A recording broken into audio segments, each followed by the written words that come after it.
Le ministre délégué à la présidence du Conseil, chargé de la défense nationale, des anciens combattants et victimes des guerres, face aux conseillers nationaux.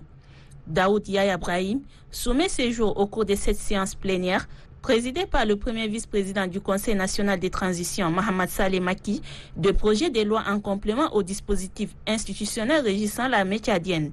Le premier porte sur la création d'une caisse d'assurance maladie au profit des militaires et des membres de leur famille. Le second concerne la création d'un économat des armées.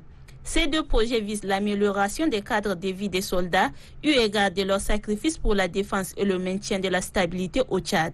Le projet de loi portant création de la caisse d'assurance maladie des armées vise à assurer une sécurité sociale au profit des éléments des forces de défense et de sécurité et de leurs ayants droit afin d'alléger les charges médicales qui pèsent sur leurs épaules.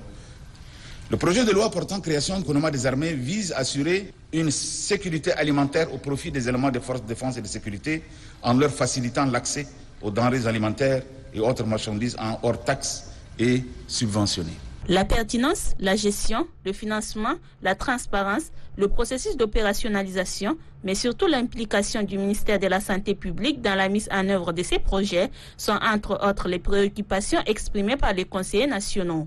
En guise de réponse, ont intervenu 3 membres du gouvernement concernés par ces 2 projets de loi et dont les idées convergent. Le ministre des Finances et du Budget, le ministre de la Santé publique et de la Solidarité nationale et le secrétaire général du gouvernement s'accordent sur le fait que la mise en œuvre effective et intégrale de la couverture santé universelle est une obligation pour tout État de droit afin d'assurer une sécurité sociale à la population. Sur la base des éclaircissements reçus des part et d'autres, les conseillers ont donné leur approbation sur un score de 60 pour, 1 abstention et 1 contre.